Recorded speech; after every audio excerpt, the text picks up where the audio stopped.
마태복음 10장 16절 말씀부터 보겠습니다.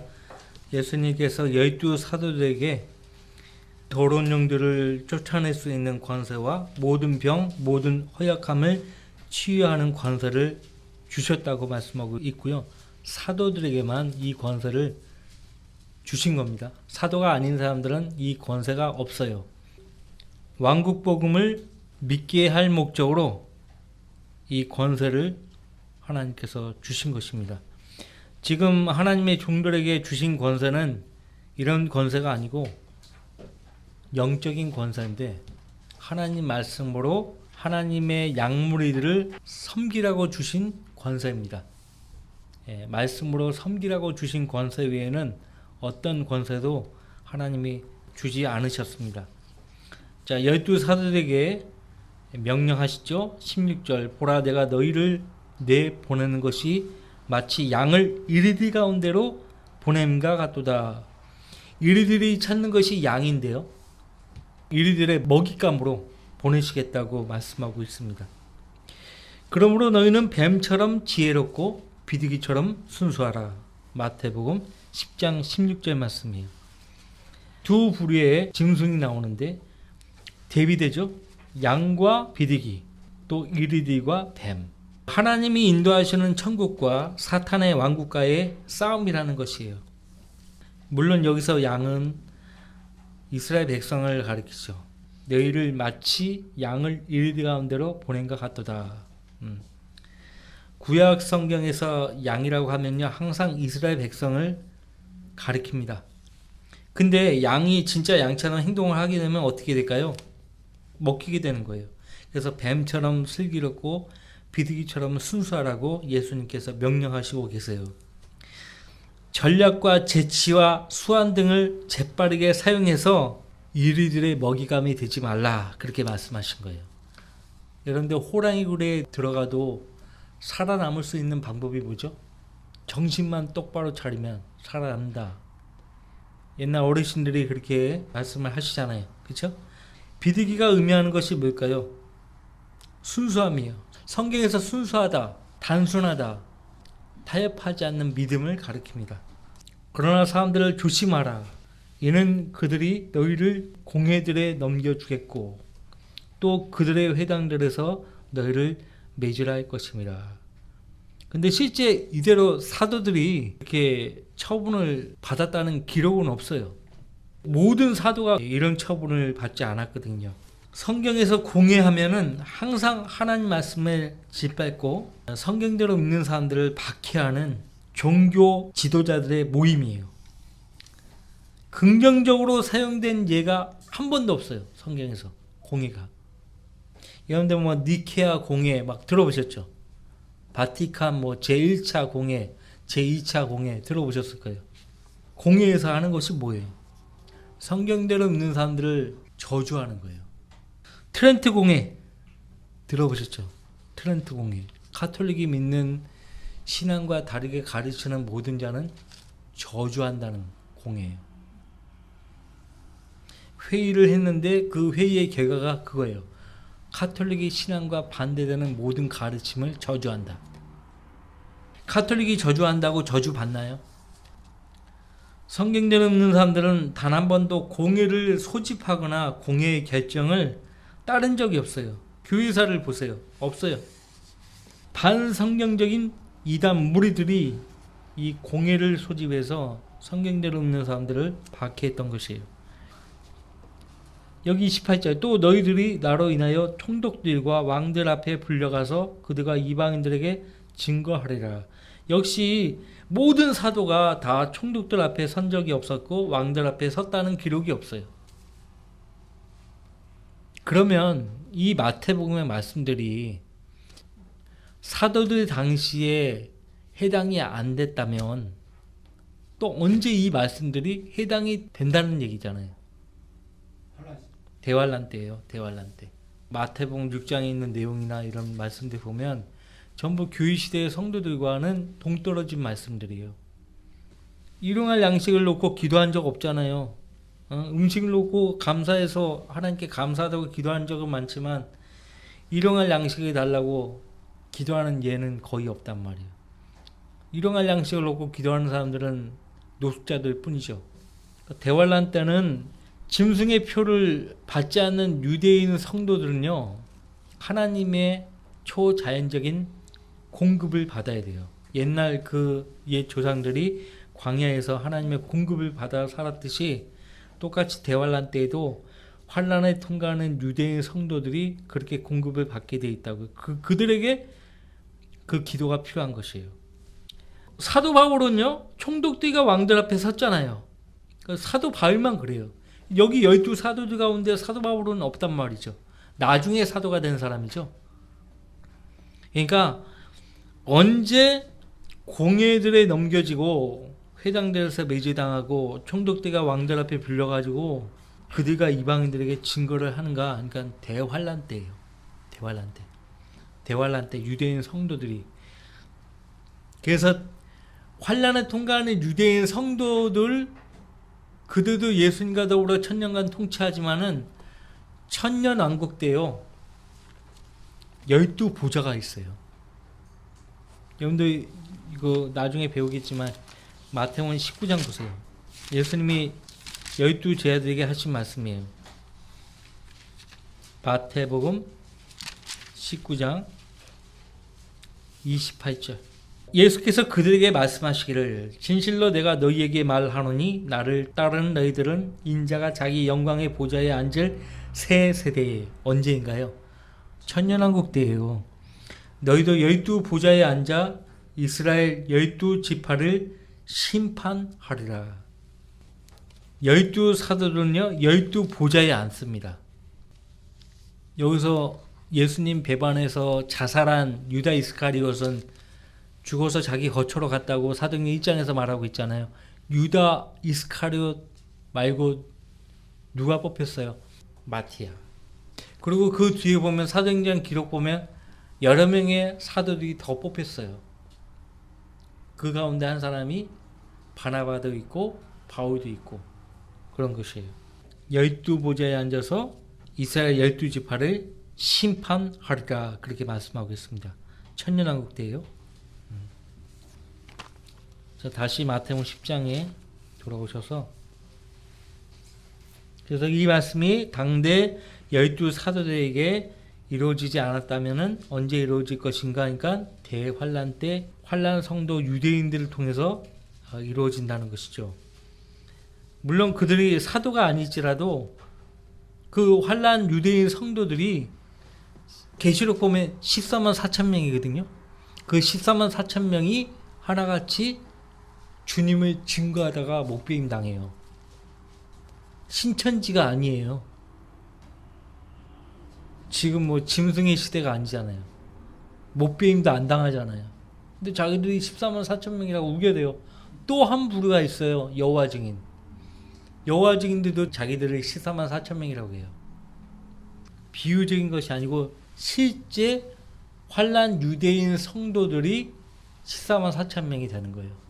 각 지파별로 계시록에 보면 7장 말씀 보면 14장 말씀 보면 알 수가 있습니다. 19절. 그러나 그들이 너희를 넘겨줄 때에 어떻게 또는 무엇을 말할까 염려하지 말라. 그 시각에 너희에게 말할 바를 주시리라. 이 말씀 때문에 설교 준비 안 하는 사람도 있어요.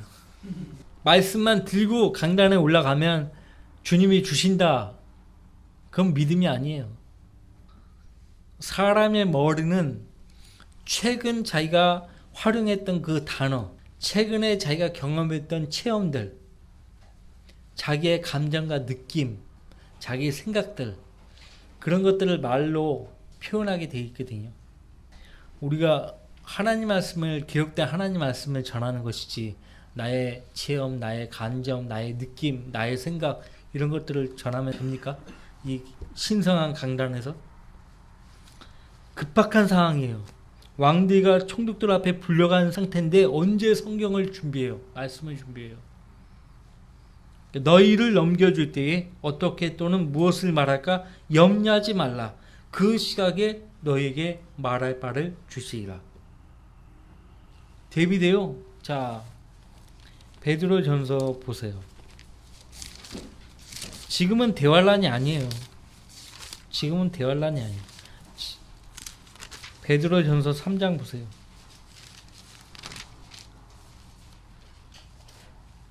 15절. 그러나 너희 마음속에서 주 하나님을 거룩하게 여기며 너희 안에 있는 소망에 관한 이유를 묻는 모든 사람에게 답변할 것을 온유와 두려움으로 항상 예비하고. 베드로전서 3장 15절 말씀. 예비하라는 게 뭐예요? 준비하라 이거 준비하라. 또 디모데후서 4장 보세요.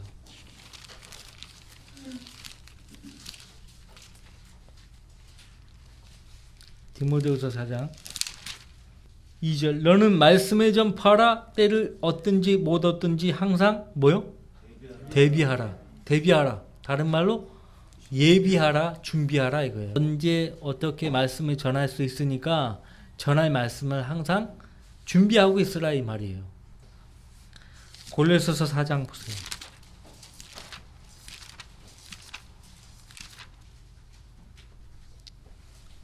3절부터 또 하나님께서 우리에게 말문을 열어주사 그리스도의 신비를 말하게 하여 주시도록 기도하라.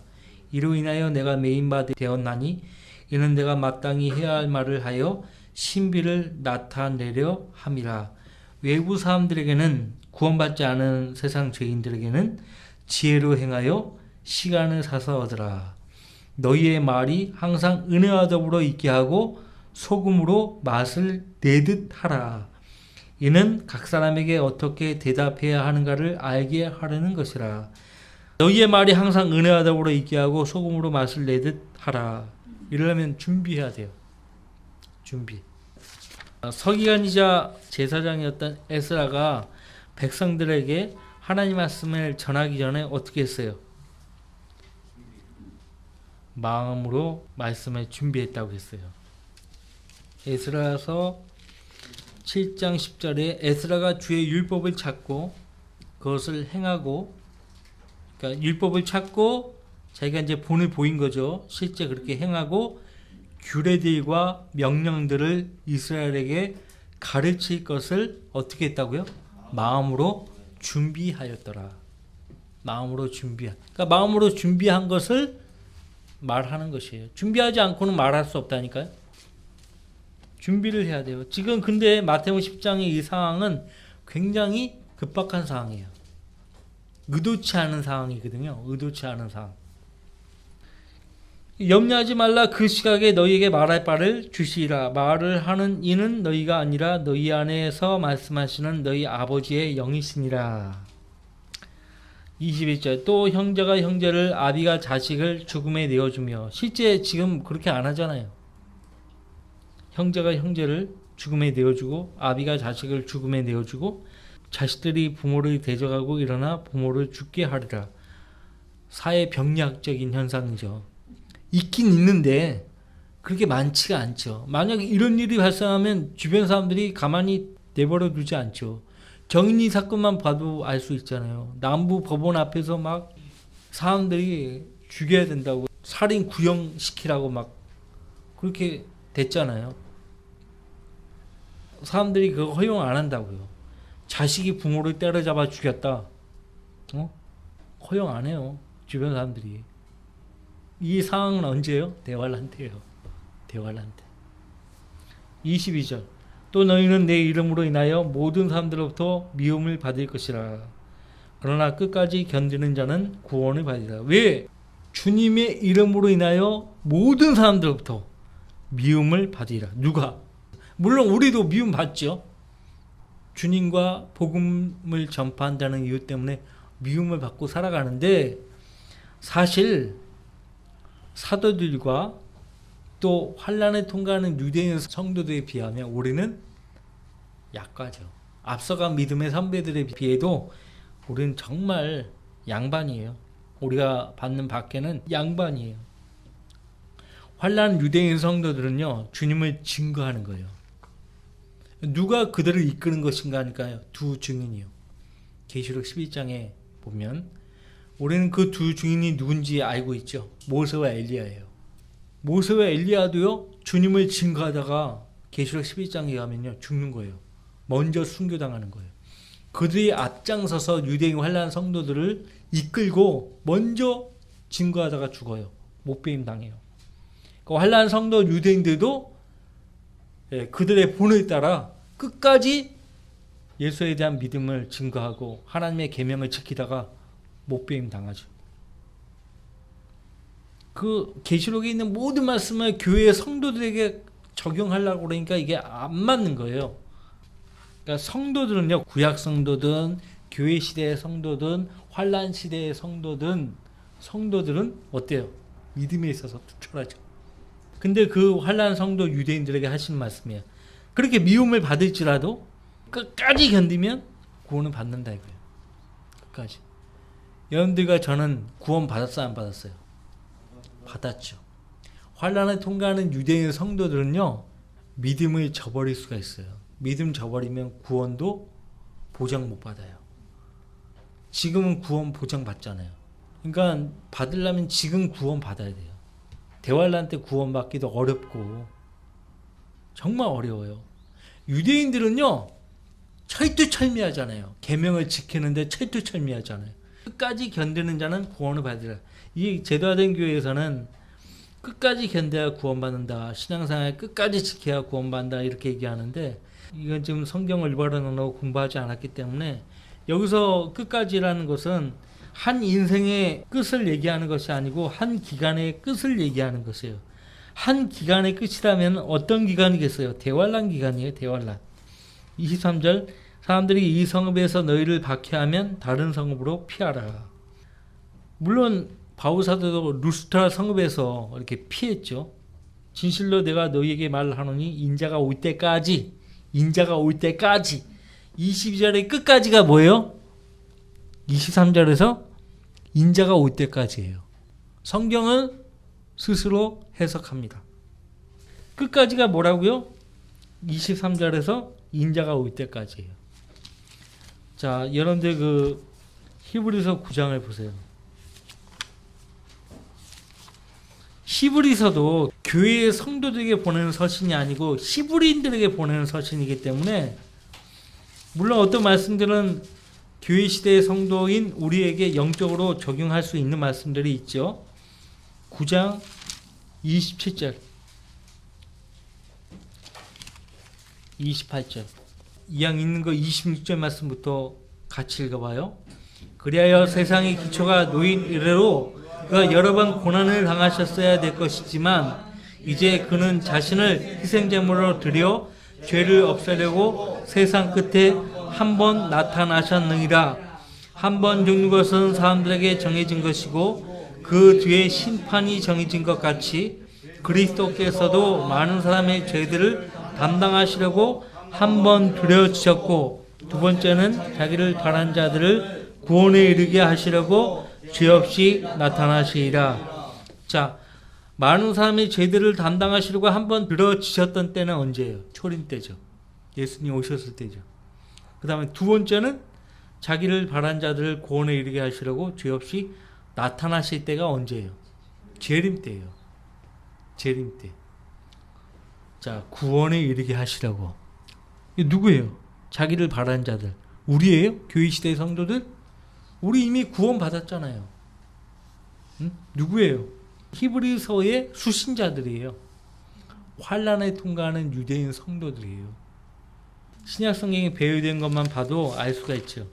로마서부터 빌레몬서까지는 바울 사도를 통한 교회 시대의 모든 성도들이 믿고 따라야 할 교리서예요.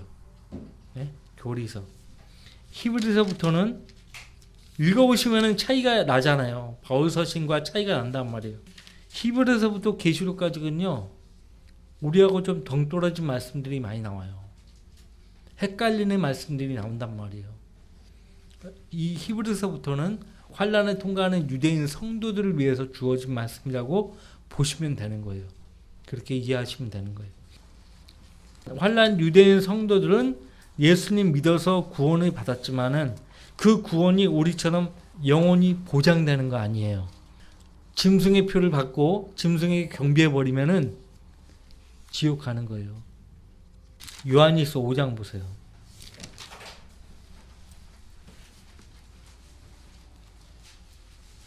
요한일서 5장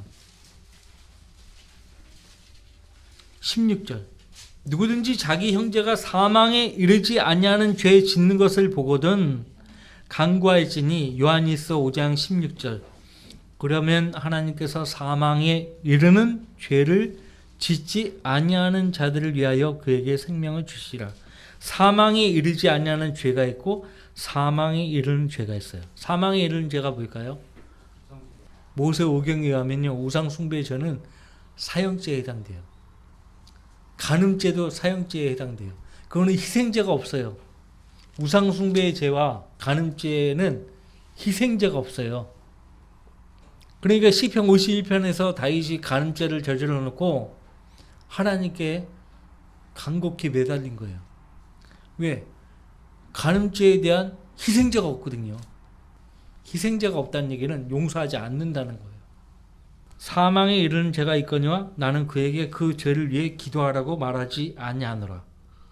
사망에 이르는 죄, 우상숭배. 기도해도 응답 안 해주신다는 거예요. 17절. 모든 불의가 죄이나 사망에 이르지 아니하는 죄도 있느니라. 하나님께로부터 태어난 사람은 누구나 죄를 짓지 아니하는 줄을 우리가 아노라. 거듭난 사람은요, 하나님 외에 다른 신을 숭배할 수 없어요. 여러분들 절간에 부처 앞에서 기도하고 싶으세요? 그런 마음이 들어요? 안 생기죠. 거듭난 사람은 안 생겨요. 오히려 하나님께로부터 태어난 자는 자신을 지키나니 그 악한 자가 그를 건드리지 못하느니라. 여기서 그 악한 자가 누굴까요? 저 그리스도예요. 19절. 우리가 아는 것은 우리는 하나님께 속해 있으며 온 세상은 악함 속에 놓여 있다는 것이라. 온 세상이 악함 속에 놓여 있다. 뭐 언제나 악함 속에 놓여 있지 않나요? 강조하는 것은 사도 요한이 의식을 하고 이 말을 하는 것은 대환란 때를 얘기하는 거예요. 적그리스도가 온 세상을 거머쥐어버려요. 또 우리가 아는 것은 하나님의 아들이 오셔서 우리에게 지각을 주셨다는 것이니 이는 우리로 참되신 그분을 알게 하려는 것이라. 우리는 참되신 그분 곧 그분의 아들 예수 그리스도 안에 있노라. 이분은 참 하나님이시며 영원한 생명이시니라.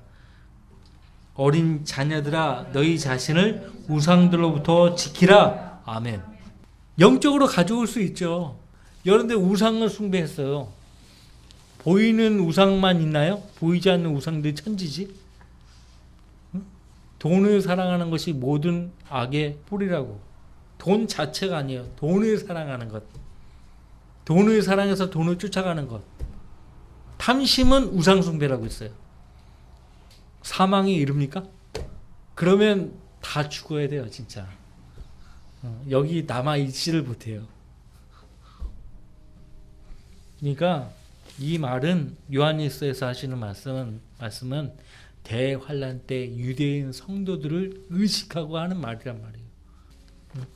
자, 마태복음 10장으로 다시 오셔서 12 제자가요, 이 본문의 말씀대로 취급받은 것이 아니었다는 것. 그래서 모두가 다 공회에 넘겨진 것도 아니었고 모두가 총독들과 왕들 앞에 불려간 것도 아니었어요. 또 그들은 예수님이 명령하신 대로 이방인들의 길로 가지 말라고 했기 때문에 이방인들을 위한 사도가 아니었기 때문에 이방인들에게 천국 복음을 증거했다는 기록도 없잖아요. 환란 때에 있을 일을 염두하고서 하시는 말씀이라는 거예요.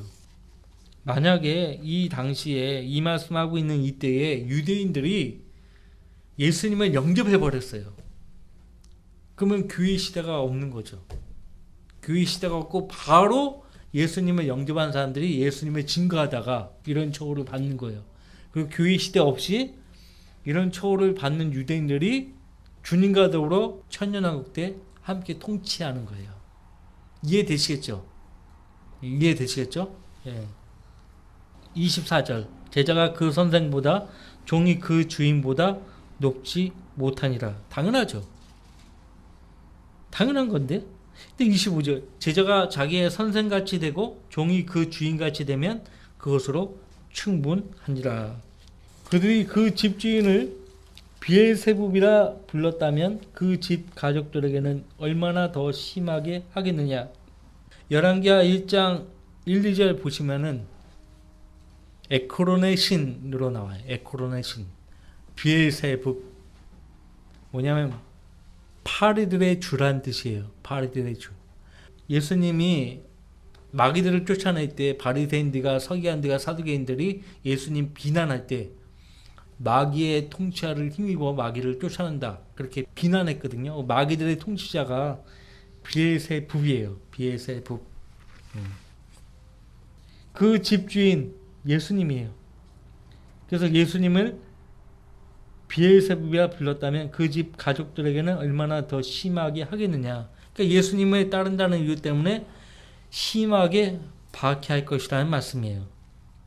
예수님과 같이 박해를 받을 것이라는 얘기예요. 비난을 받을 것이라는 얘기예요. 이것은 대환란 때 예수님과 같은 그런 비난을 받게 될 것이라는 거예요. 유대인 환란 성도들이 그렇게 받게 될 것이라는 것이에요. 26절 그러므로 그들을 두려워하지 말라. 가려진 것이 드러나지 않을 것이 없고 숨겨진 것이 알려지지 않을 것이 없느니라. 자, 사람들을 두려워할 필요 없어요. 하나님을 경외할 때 하나님 두려워한다는 말을 쓰죠. 사람들에게도 마찬가지예요. 공경하는 의미에서, 존경하는 의미에서 어떤 사람들은 우리가 두려워해야 돼요. 왕들과 권세 있는 자들을 두려워하라. 공경하는 의미에서, 존경하는 의미에서 그렇게 두려워하라는 것이죠. 하나님 앞에서 두려워하다, 무서워하다, 떨다 이런 말들이 나오는데 빌립보서 2장 12절 말씀 보시면 두려움과 떨림으로 너희의 구원을 온전히 이루라. 어떤 사람들은 성경에서 구원이 나오면 항상 이 시대에 우리가 지옥으로부터 받는 그 구원이라고 생각하는 사람들이 많아요. 그런데 앞뒤 문맥을 보면은 지옥으로부터 받는 구원이 아니구나. 이거는 어느 시대에 다른 사람들에게 하시는 말씀이구나. 구분할 수 있어야 돼요. 자, 이 부분에 대해서 할 말이 많은데 지금 시간이 많이 지났기 때문에 자, 여기서 그냥 끝내겠습니다.